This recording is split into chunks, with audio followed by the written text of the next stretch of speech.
Hola a todos, ¿qué tal? Termina el verano y terminan también esas reseñas cortas y ligeras que hemos subido al canal las últimas semanas y le damos la bienvenida a este septiembre con una reseña de las que me gusta hacer y de las que por desgracia cada vez tengo menos tiempo. Una reseña larga, extensa, de una de mis obras de pijameo favorita, Before Watchmen, Minutemen, de Darwin Cook. Es una obra, ya digo, que de mis favoritas y a la que ya le dediqué una reseña escrita en Comic Verso, esta que tenéis aquí, os dejo el enlace en comentarios. Y nada más, sin más dilación, os dejo con ella. Espero que os guste. Hoy de nuevo comentamos una obra del maestro Darwin Cook, un autor que, como he dicho otras veces, solo su temprana muerte le impidió estar en el Olimpo de los grandes dibujantes del cómic americano, pero a pesar de que murió bastante joven, le dio tiempo a hacer grandes obras, desde Batman Ego, la obra que le dio popularidad inicialmente, a historias que ya han pasado a formar parte de la historia de DC Comics, como este de La Nueva Frontera, o saliéndose del género de superhéroes, cosas como Parker, del que pronto haremos una serie de vídeos. En este caso vamos a comentar la aportación de Cook a lo que fue ese experimento, esa ocurrencia de Dan Didio en el 2012. El que fuera editor de DC decidió explotar aún más la sobreexplotada Watchmen, que había tenido decenas de ediciones desde su estreno, desde la salida al mercado en los 80, y decidió contar lo que había ocurrido antes de Watchmen, Before Watchmen. En aquel momento, estamos hablando del 2012, se montó un escándalo en el mundillo. Watchmen era una vaca sagrada, era el cómic por antonomasia, y mucha gente puso el grito en el cielo y otros tantos dijeron que no pasaba nada, que querían ver qué podían explorar y aportar otros autores. Yo no fui de los primeros, de los que se escandalizó, pero desde luego no soy de los segundos. Yo no soy de los que piensan que ninguna obra es intocable, que todo puede aportar y mejorar. No. Hay obras que son tan perfectas como Watchmen, que independientemente de si te gusta o no te gusta, o si la tienes entre tu obra favorita, Watchmen es una obra de ingeniería, una maquinaria perfecta, y ninguna adición puede mejorarla. El único peligro es que quede algo insustancial y que no aporte nada, o peor todavía, que por retrocontinuidad y por toquetear los cimientos de la obra original la desvirtúe. Y bueno, en cierta manera esto es lo que pasó con esas 8 miniseries y especial que, bueno, Espectro de Seda, El Comediante, El Búho Nocturno, Ozymandias, Rorschach, el Doctor Manhattan, Moloch y Dollar Bill, diferentes miniseries especiales que fueron realizadas por algunos de los principales guionistas y dibujantes del mundillo en aquel momento, y que, salvo excepciones, ninguno aportó prácticamente nada a la mitología de Watchmen. A nivel gráfico sí, fue sobresaliente, había gente muy buena, Jay Lee y demás dibujando, pero a nivel de argumental todos tenían miedo de estropear la obra original, y por otro lado no podías contar nada que contradijera los acontecimientos que habían ocurrido. Así que la mayoría de las series fueron insustanciales, como la de Espectro de Seda, malas directamente como la de Rorschach, y algunas interesantes como el Doctor Manhattan, pero muy alejados de lo que se esperaba realmente de esos autores. Sin embargo, con Cook tenemos la excepción. Cook aquí hace un trabajo de orfebrería con un grandísimo cariño y respeto a la obra original. Respeto es algo que en el mundo del cómic americano cada vez se tiene menos a sus grandes obras, y nos da una historia que, lejos de sonar como ya contada, o una historia que puede sonar como innecesaria, no solo rellena huecos, yo diría que como un buen director pone la cámara de forma que veamos los acontecimientos de otra manera, desde otro ángulo, dándoles un nuevo significado. Es muy difícil hacer eso, y más en una obra como Watchmen, y si aquí Cook sale victorioso. Y a nivel gráfico, ¿qué decir? Ahora vamos a verlo. Tenemos un Cook quizá menos cartoon de lo que le habíamos visto en otras obras, como en La Nueva Frontera, y un Cook quizá con un trazo más limpio, con un trazo que por momentos a mí me ha recordado a Mazzucchelli en Año 1. Quizás sea yo, quizás sea mi interpretación, pero en cualquier caso diferente ligeramente a veces y bastante otras de lo que la habíamos visto anteriormente en La Nueva Frontera. La edición que vamos a tratar es la edición de ECC en tapa dura, la edición completa, no el coleccionable. Una edición muy bonita, una edición sin fallos esta vez, novedad, con lomo curvo y que incluye tanto la miniserie de Cook como los 2 números a cargo de Straczynski y Eduardo Risso dedicados a Moloch, como el especial de número único de Lin Wayne y Steve Root dedicado a Dollar Bill. Y bueno, ya sin más preámbulos, empezamos y lo primero que vemos es, los créditos, nombres de Watchmen y más créditos y nombres de Watchmen y ni un texto introductorio ni ningún escrito que ponga en contexto lo que vamos a leer. Me resulta increíble que hoy día se publiquen cómics como este, casi 30 euros, y no pongan ni una simple introducción. Es increíble. Pero bueno, en cuanto pasamos eso, giramos la página y después de la portada encontramos a una primera página espectacular. Una página en la que se ve aquí la maestría de Cook y en la que con el mismo formato de media luna, digamos, vemos los pensamientos plasmados, los pensamientos de Hollis Mason, el narrador de toda esta historia, al igual que lo era a través de su diario, a través del libro Bajo la Máscara. Pues él nos narraba la historia original de Watchmen y aquí también es narrador, en este caso en primera persona y en este caso escribiendo ese libro. Las primeras páginas son espectaculares. Fijaos esta narrativa desde su nacimiento, cómo llega a ser adulto, cómo por medio de esta metáfora encuentra su lugar en el mundo y de repente como con el Doctor Manhattan todo se rompe, todo su conocimiento y todo lo que ha llegado a saber del mundo queda obsoleto con la llegada del Pitufo Azul.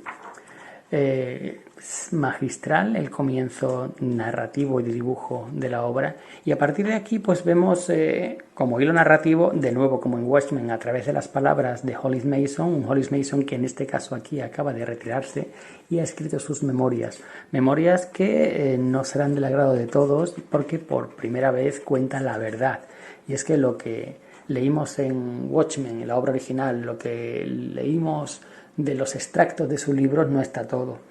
En ese libro censurado y ese libro que luego veremos por qué no llegó a publicarse realmente con todo el contenido, nos cuentan cosas, nos cuentan detalles, nos cuentan que hace realmente interesante esta lectura porque había muchos personajes en Watchmen de los que apenas sabíamos nada. Desde el marido de Espectro de Seda, que aquí sale bastante mejor parado y allí era básicamente una persona desagradable y abofetada como mucho, hasta personajes que simplemente conocíamos por detalles de conversaciones o como Justicia Encapuchada, que aquí tiene mucha más importancia. La narración ya la estoy viendo, espectacular, el dibujo buenísimo también y vemos aquí una serie de circunstancias que o bien solo se nombraron por encima, inciso, fijaos como la metáfora que he dicho antes del director de cine se puede aplicar aquí también. Esto es como un zoom cinematográfico. Es que bueno era Cook, por Dios.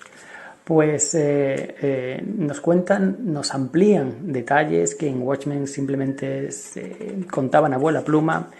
Y por otro lado se amplía mucho más la personalidad y la historia de personajes como la Polilla, que aquí por ejemplo tiene una página espectacular. Fijaos, la típica página de del formato cuadrícula 9 viñetas, cómo la distorsiona Cook para crear este efecto de picado, es genial. Y bueno, cada uno de los personajes tiene su momento, su lugar para brillar, pero esta que es algo que se nombra en Watchmen varias veces, la vergüenza que sienten por lo que pasó, pero que no sabemos realmente quién era y sus motivaciones, nada. Aquí este personaje se roba las mejores escenas y aquí digamos que tiene todo el protagonismo que en Watchmen le faltó. Por otro lado, se da una nueva luz al personaje como el Capitán Metrópolis, y su relación con uno de los personajes principales del casting pues le da nuevo sentido.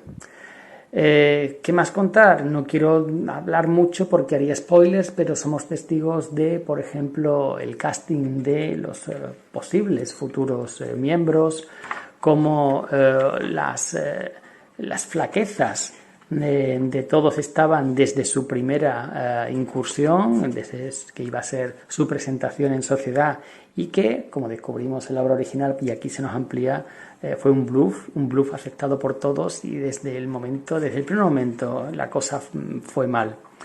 Algo que empieza mal no puede ir a mejor. Los dos personajes que reciben más atención en comparación con la obra original son ella y Justicia Encapuchada, y ese es quizá la historia de Justicia Encapuchada es la que más me chirría, y es la historia, ¿cómo llamarla?, más artificiosa, más difícil de creer y más convolute, más artificiosa.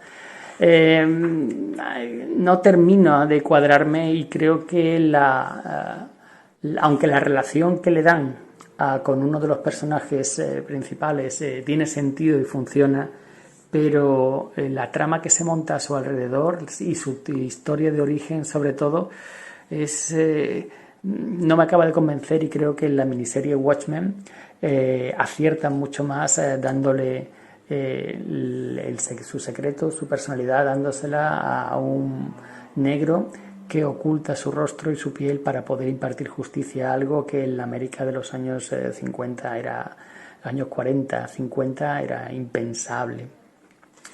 Aquí han elegido otro origen, han elegido otro ángulo que desde un punto de vista de su relación con un personaje del casting principal funciona muy bien, pero por otro lado es mucho más artificioso y forzado. Me gustaba más, como dice Carlos Pacheco, él está de acuerdo en que la idea del negro que se oculta bajo una máscara para poder impartir justicia en un país completamente racista funcionaba mucho mejor.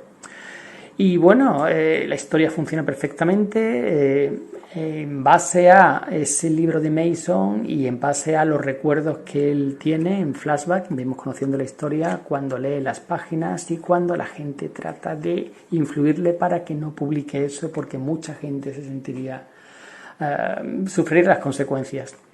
Se explica aquí muy bien cómo fue el proceso, se explica aquí muy bien también las muertes. Dollar Bill, que apenas está bocetado, es simplemente una viñeta en la obra original. Aquí tiene mucha más extensión su historia, pero repito, la historia más importante aquí es la de la chica que nunca llegamos a saber cómo se llamaba. Se me ha ido. ¿Espectro de seda? No, eso es Silueta. Joder, qué mala memoria. Y Justicia Encapuchada, pero a la vez también hay sitio para crear algo nuevo, y hay un juego de metaficción en la figura de estos dos personajes que en un momento dado se unen a los Minutemen para una aventura justo después del fin de la Segunda Guerra Mundial, personajes que son en el mundo de Watchmen dos famosos cómics. Son personajes de un cómic muy famoso y de repente aparecen aquí como personas disfrazadas. Es un juego de espejos maravilloso. Y bueno, ya está. Ya estoy hablando demasiado y está alargándose mucho esta reseña. La historia funciona muy bien, salvo quizá para mí la historia de Justicia Encapuchada, que digo es artificiosa. El dibujo, ya veis, maravilloso, la inclusión de algunos personajes reales, en este caso Marilyn Monroe aquí, y una conclusión que te deja satisfecho, no sientes que has perdido el tiempo, sientes que has leído una historia que tiene valor y se mantiene por sí misma, no es simplemente un remedio de Watchmen con el título en lo alto para justificar ventas. Y bueno, no le voy a decir que es una genialidad, porque no lo es, pero es una obra muy por encima de la media de las que se puede encontrar en el cómic americano. Justo después de eso tenemos la historia, primero la de Dollar Bill, en la que un Lin Wing con bastante poco acierto nos cuenta una historia de origen que ya conocíamos, el chico que fue pagado por su aspecto físico fue contratado por un banco para que lo representara y que luego fue obligado a jugar al juego de los superhéroes, lo que acabó costándole la vida. Pero la historia es bastante monótona, no aporta demasiado y luego tiene alguna serie de elementos que no sé si son irónicos o surrealistas, como estos 4 directores de banco que todos con la misma cara y que recuerdan a Groucho Marx, que no sé exactamente Wing qué quería mostrar con eso. El dibujo tampoco está a la altura. Estamos hablando de Steve Rude, el dibujante que bueno, ha dado obras impresionantes. Hace poco estuvimos reseñando en el canal de YouTube Batman y Superman, los mejores del mundo, y aquí está muy lejos de ese nivel. Y una historia, la verdad, que pasa sin pena ni gloria. Mucho más interesante es la siguiente, Moloch, que es de Straczynski, con Eduardo Risso, el dibujante de 100 balas, que aquí sí hay una historia de origen con interés de alguien marcado por su aspecto físico desde su nacimiento y que se ve obligado en cierta manera por ese aspecto a esa vida de crimen para conseguir respeto primero y luego estando en el lugar adecuado, en el momento menos adecuado, el lugar que no debería estar, pues se convirtió en el enemigo arquetípico de los Minutemen y pagando al final, como vimos en la obra original, el precio. Pero con una ambientación, un dibujo y una línea de Risso que merece muchísimo la pena. Y nada más, después el tomo se completa con portadas, ya lo veis, alternativas y eso es todo. Biografías de los autores, por supuesto, pero nada está a la altura de las portadas originales de Cook, de la obra. Un buen cómic, un cómic que te deja satisfecho, que aporta a la obra original sin devaluarla y que por supuesto no hace ninguna falta. Puedes pasar por la vida perfectamente sin leer esto y simplemente disfrutar de Watchmen. Pero por el dibujo de Cook y por algunas historias que ha metido, como la de esos 2 personajes de metaficción, como la ampliación de los orígenes de alguno de los miembros principales, pues creo que merece la pena y mucho. Nada más, eso es todo. Un saludo y hasta la próxima.